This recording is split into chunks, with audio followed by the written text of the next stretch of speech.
are Locked On Seahawks, your daily Seattle Seahawks podcast. Part of the Locked On Podcast Network, your team every day.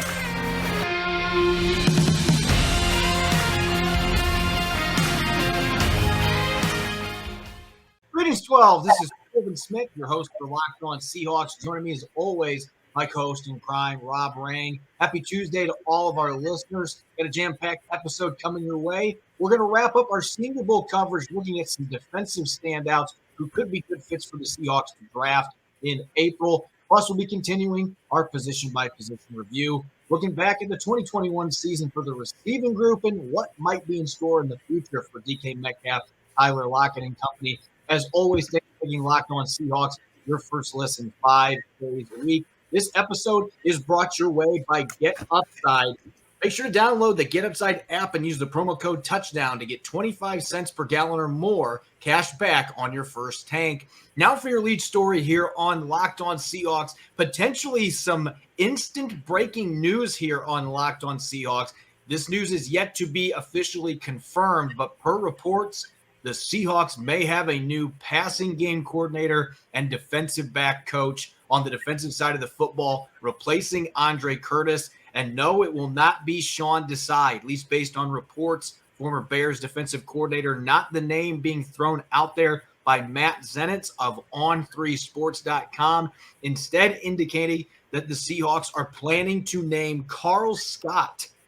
I had to go back and look at the name because I didn't even have that guy on my radar at all, but Karl Scott selected as the passing game coordinator and defensive backs coach for the Seahawks. And though this is not a name that immediately jumped out to me, looking at the resume, you can see why Pete Carroll, Clint Hurt, and Ed Donatel might have been intrigued by this particular coaching candidate for this position. Yeah, I agree with you.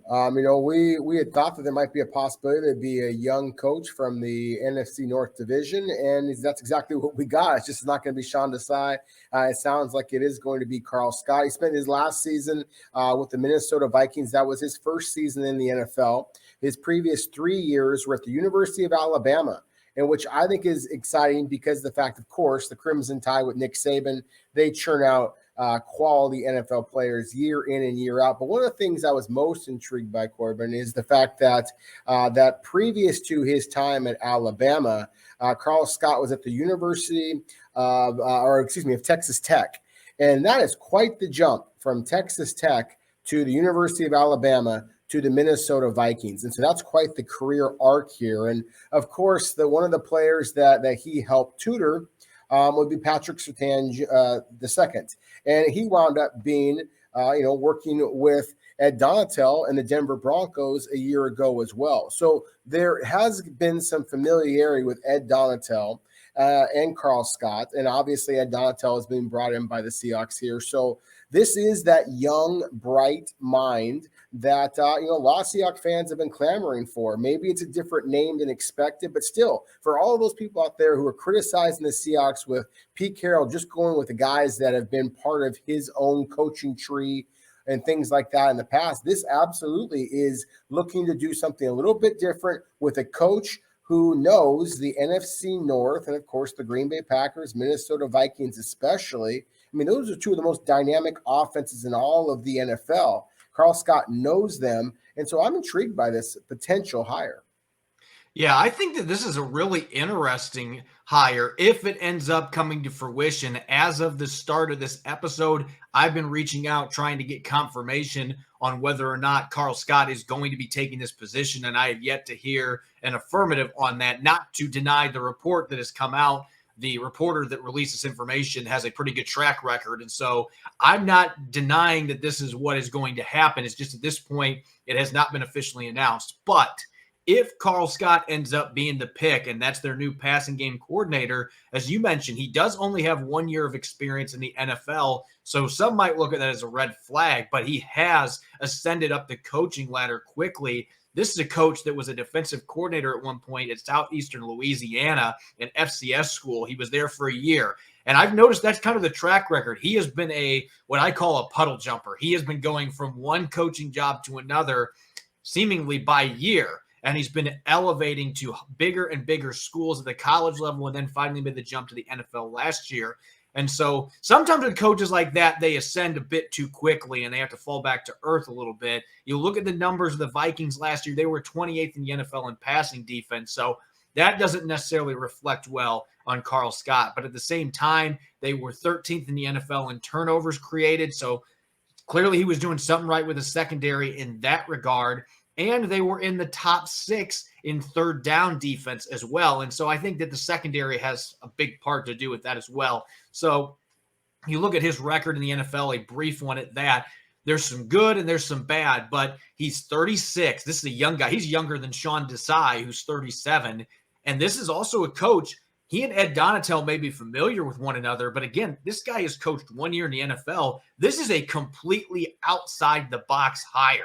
This is a guy that has not been associated with any of the other coaches that are on Seattle's coaching staff. Now, Pete Carroll does have a relationship with Nick Saban, so that may be part of this. He may have inquired about Karl Scott to Nick Saban and gotten a positive endorsement. I'm sure that was part of this if this ends up being the selection. But it is a fascinating one because, as you mentioned, this truly is the type of hire that Seahawks fans have been clamoring for, somebody that isn't from the establishment, that hasn't been working under Pete Carroll, that isn't completely familiar with the way he does things in his defensive scheme. You're bringing in a true outsider and a young one at that can hopefully infuse some new ideas into Seattle's defense, particularly defending the intermediate passing game, which has been the biggest trouble for Seattle for the last 4 or 5 years. It has been. And, one of the things that I really like about this is, again, just looking at who that Karl Scott has coached with to this point. We all know that Pete Carroll's background is in the defensive side of the ball, but specifically in the secondary. That's specifically what Mike Zimmer's background is in. That's specifically what Nick Saban's background is in. And so I kind of like the way that lines up here. I think that a good defensive backs coach is certainly going to be able to find another good defensive backs coach. So to me, this feels like, while this is not somebody from Pete Carroll's wheelhouse necessarily, in a way it kind of is. So again, without really knowing much about Karl Scott, I am intrigued by this selection here.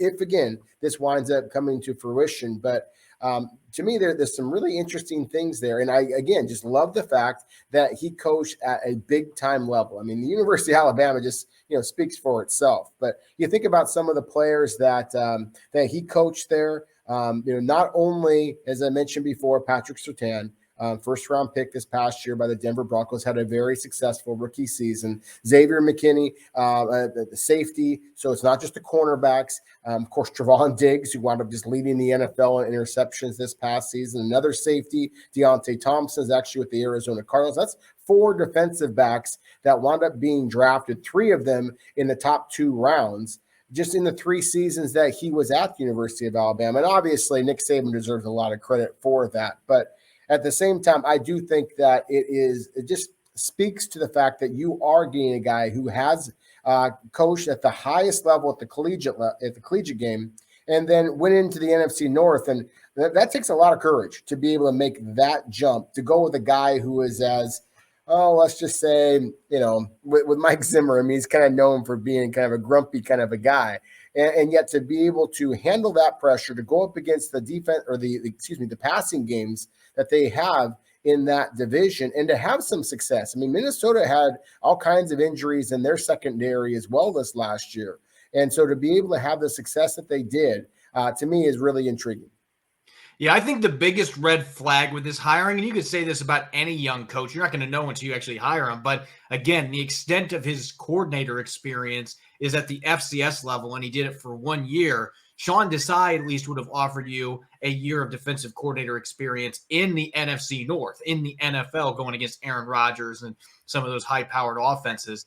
You're not going to get that same luxury with Karl Scott, but at the same time, he has coached the highest level in college. He's been an assistant coach under Nick Saban, one of the most revered coaches out there, any level of the sport. He coached under Mike Zimmer, who, even though Mike Zimmer was let go by the Vikings, a lot of respect in the coaching community for what he has done, coaching up defenses and defensive backs for decades. So he does have the resume there that should intrigue. If this ends up being the hire, we'll obviously have more time to dish out our thoughts on this once it becomes official. But at this point, nothing is set in stone. But it looks like Karl Scott could be heading to Seattle as the replacement for Andre Curtis as Seattle's passing game coordinator. We'll see what else comes out here in coming hours and days. We're going to flip the script to the Senior Bowl here in a moment, putting a bow on the All-Star Week with some defensive standouts that jumped out to Rob and I that might be good fits for the Seahawks when the draft arrives in late April. BetOnline has you covered this season with more props, odds, and lines than ever before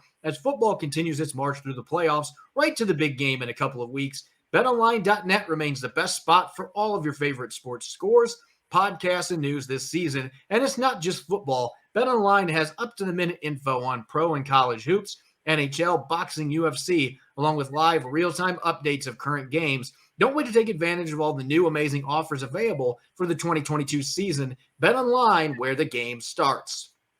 Make sure to check out this incredible app everyone who buys gas needs to know about. It's called Get Upside. My listeners are earning cash back for every gallon of gas every time they fill up. Just download the free Get Upside app in the App Store or Google Play right now and use the promo code Touchdown for 25 cents per gallon on your first fill up. That's automatic cash back. Don't pay full price at the pump anymore. Get cash back using Get Upside. Download the app for free and use the promo code Touchdown for 25 cents per gallon on your first tank. Some people who drive a lot are making as much as $200 to $300 a year in cash back, and there's absolutely no catch. The cash back gets added right to your account. You can cash out anytime to your bank account, PayPal, or even an e-gift card for Amazon and other brands. Download the free Get Upside app today and use the promo code Touchdown to get 25 cents per gallon or more cash back on your first tank.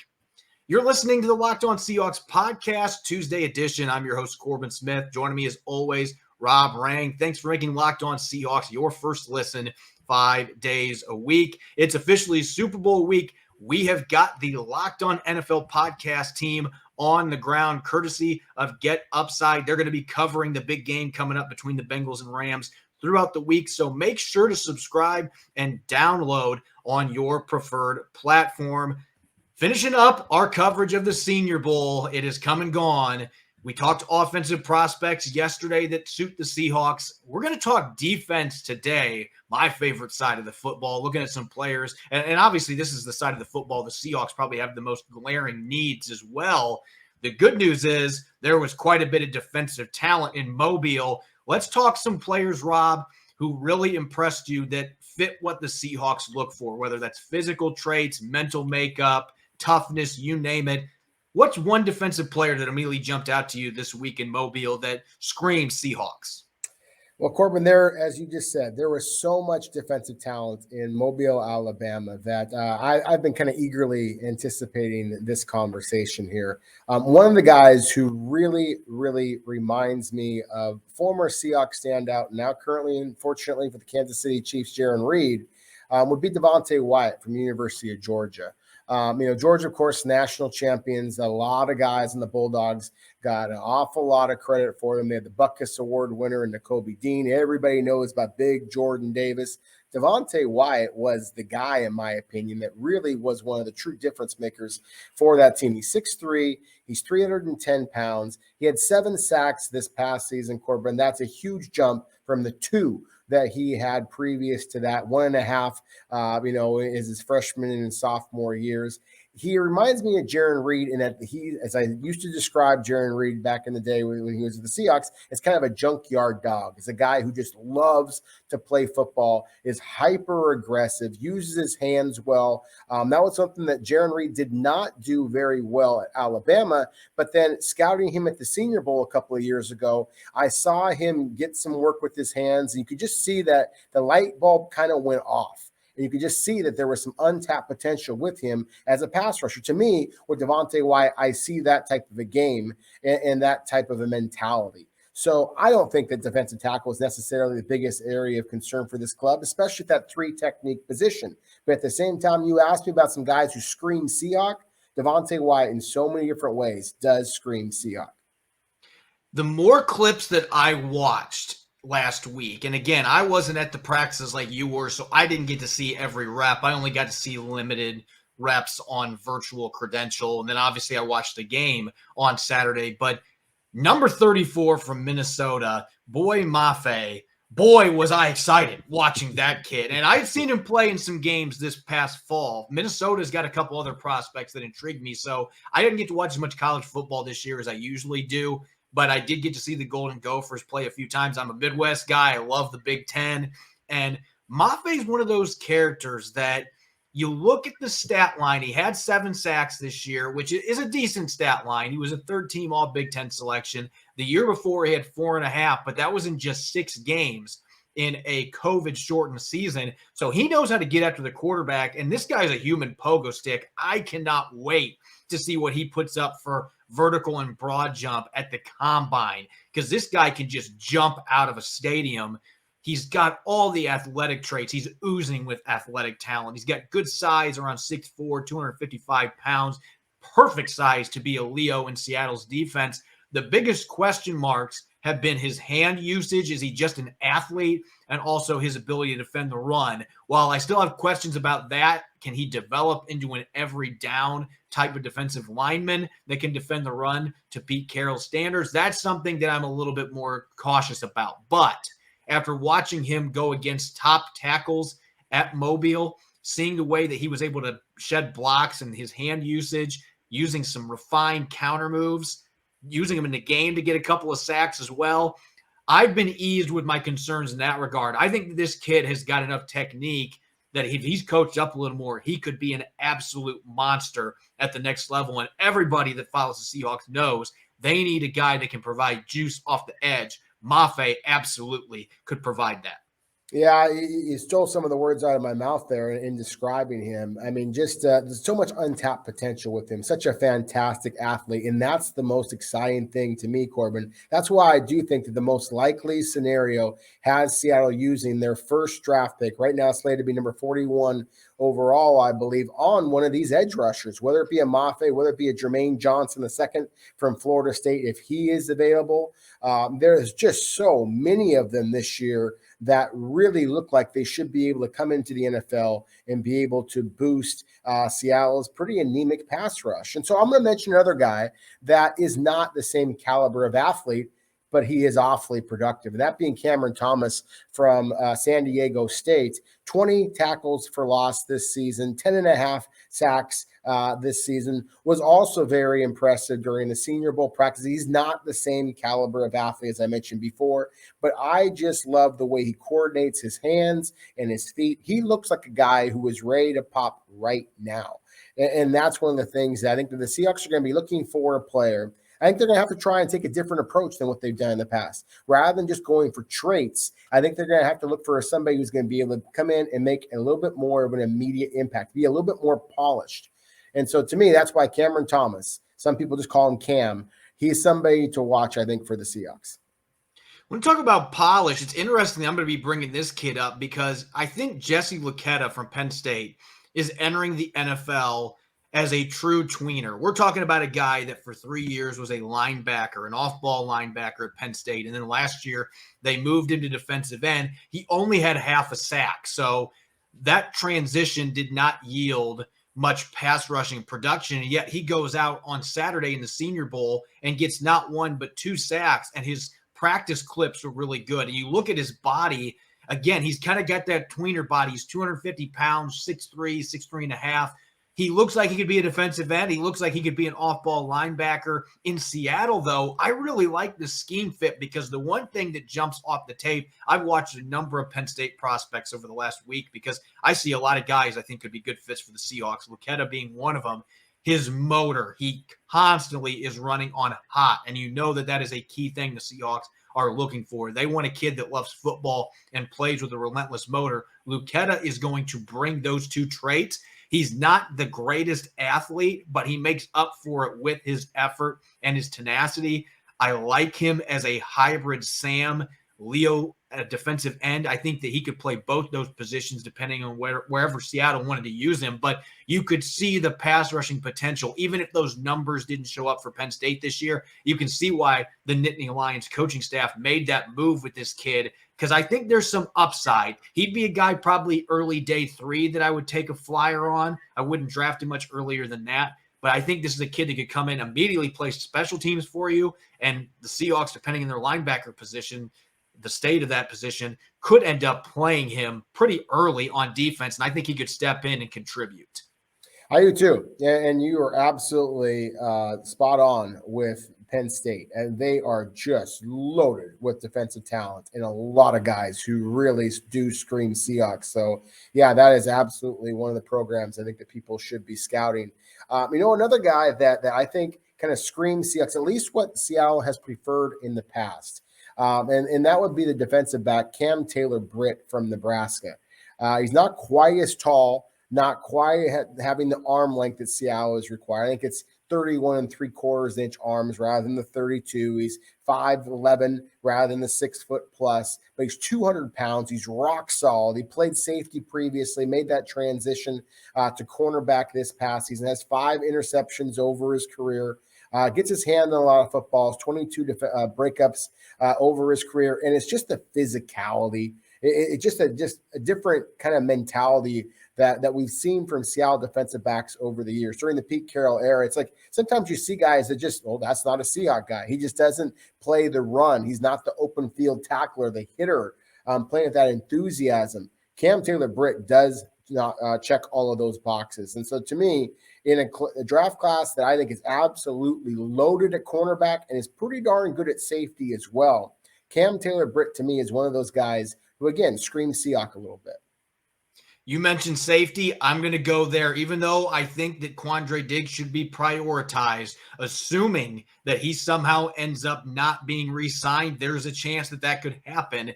This is a class that's got decent depth at safety and some quality players I think would be good fits for the Seahawks.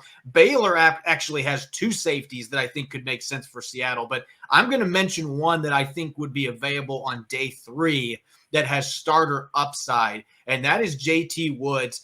Tall, pretty lean, pretty lanky, kind of has a build similar to Marquise Blair. So some Seahawks fans might be thinking, well, with the injuries that he's had, that kind of scares me away. But JT Woods does not have that injury history. So that might be something to keep in mind here. But I just love the range that this kid plays with, because if there's one thing that matters playing free safety in Pete Carroll's defense, you've got to be able to take away the seam, and you got to be able to take away the post routes. That is number 1, number 2, and number 3. Woods has been inconsistent at times doing that. There have been some mental errors in the college level, but you can see the playmaking ability, and you can see the range and the ability to undercut throws. He ended the Senior Bowl with an interception where it looked like it was going to be a gimme touchdown, and he ended up undercutting a throw that was underthrown, but made a really good read on it. He's got ball hawking traits. He'll come up and he'll stick you. He's got decent tackling technique.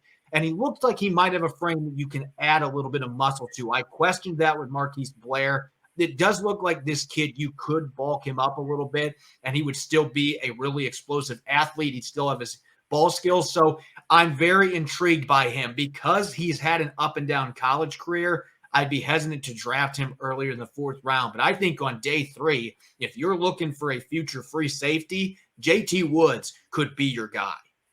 Again, 100% agreed. And yeah, that Baylor Bears defense, especially the secondary, has a lot of interesting guys that I think the Seahawks are definitely going to be paying a lot of attention to. We're going to shift gears here now, moving away from college back to the Seahawks, talking receivers, our position-by-position review, how 2021 played out, what the future may hold for that group. Really looking forward to checking out how DK Metcalf, Tyler Lockett, and company performed this year and what we might be able to expect in 2022. This episode is brought your way by Rock Auto. With the ever-increasing numbers of makes and models, it's now impossible for your local chain store to stock all the parts you need. Why endure often pointless or seemingly intimidating questioning and wait while the person behind the counter orders the parts in their computer, choosing only the brand their warehouse happens to carry? You have computers with access to rockauto.com at home and in your pocket. So save time and money using Rock Auto. Why choose to spend 30, 50, or even 100% more for the same parts from a chain store or car dealership when you can save big bucks online with Rock Auto? Rock Auto is a family business serving do-it-yourselfers for over 20 years. Their prices are reliably low for every customer. They've got everything you need, whether it's brake parts, tail lamps, motor oil. It could be a steering wheel cover. You name it, they've got it all. Go explore their easy-to-use website today to find the solution to all your auto parts needs. Go to rockauto.com right now and see all the parts available for your car or truck. Right, Locked On in there. How did you hear about us box? So they know we sent you. Amazing selection and reliably low prices. All the parts your car will ever need. rockauto.com. You're listening to the Locked On Seahawks podcast, Tuesday edition. I'm your host, Corbin Smith, joined as always by Rob Rang. Thanks for making our podcast your first listen 5 days a week. Continuing our position-by-position review, we've looked at quarterbacks and running backs on offense, defensive ends and defensive tackles on defense. Now continuing the skill positions on offense. Wide receiver, this was a group, Rob, that had such high expectations going into the season with two superstars at the top of the depth chart in Tyler Lockett and DK Metcalf, a second-round pick, an explosive one at that, and D. Eskridge coming in, Freddie Swain coming off a surprisingly good first season. Expectations were through the roof for this group, but I would be remiss to say that, this group didn't necessarily meet those expectations as a whole. Tyler Lockett had a fantastic season, career high in receiving yards, 8 touchdowns.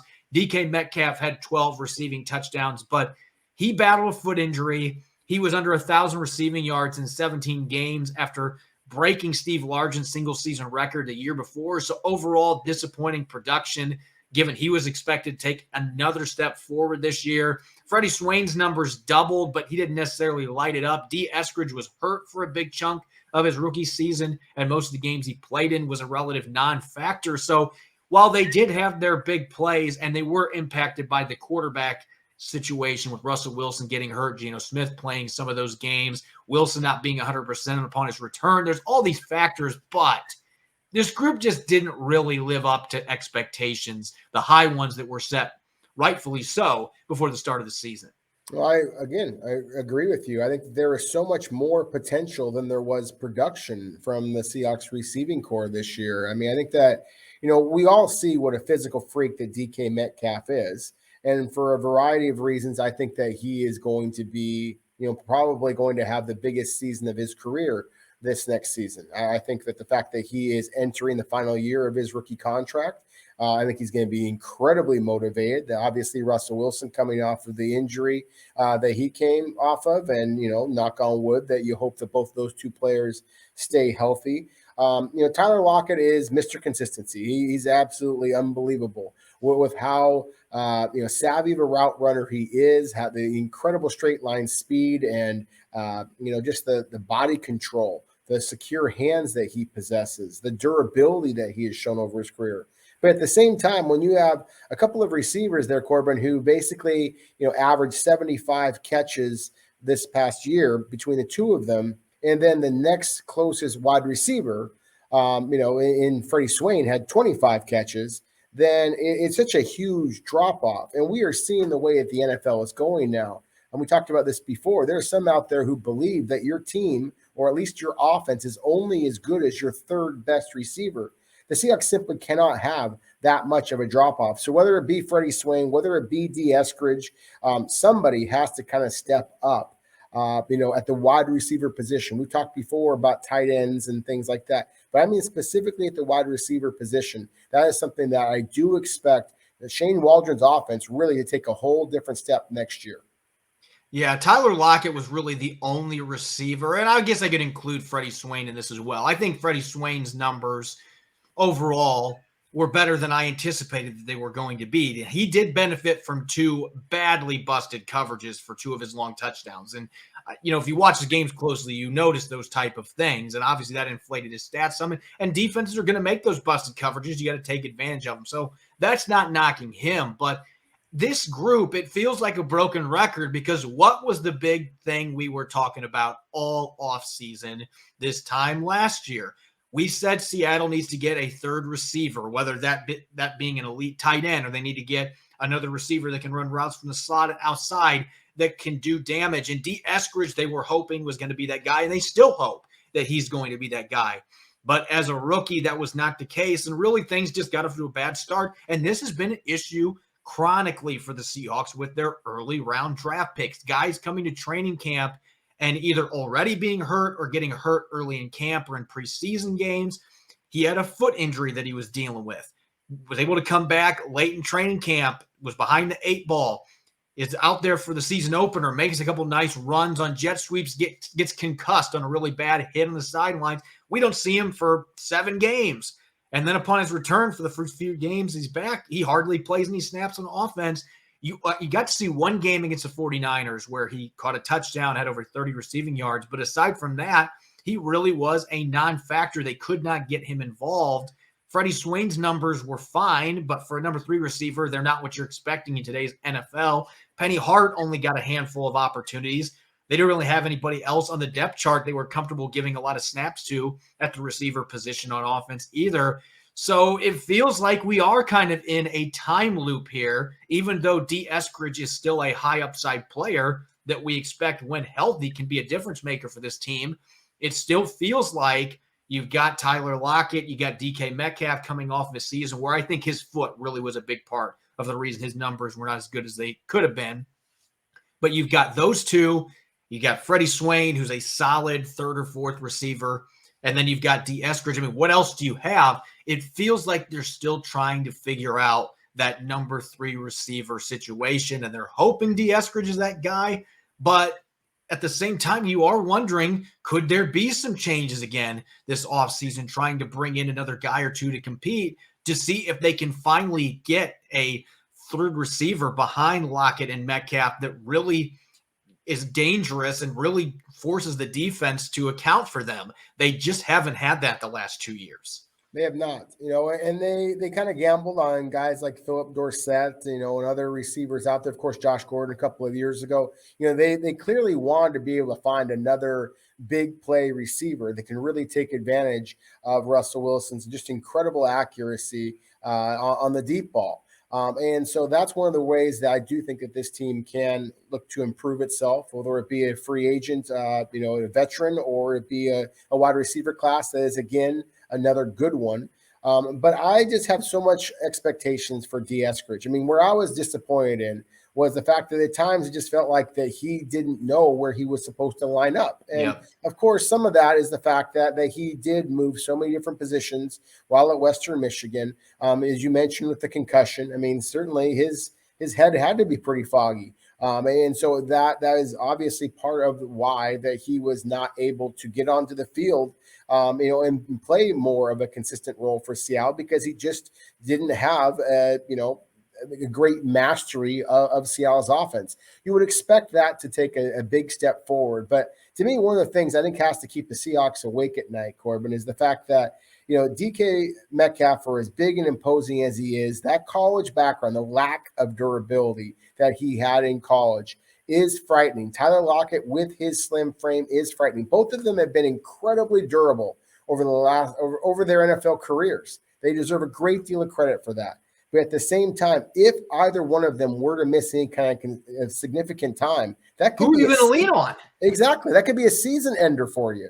So I do think the Seahawks have to consider trying to bring somebody else in. They only have so many resources, of course, but I just think that the drop-off between those top 2 superstars and everybody else is such a steep drop-off that that's something the Seattle has to take put some resources into that position.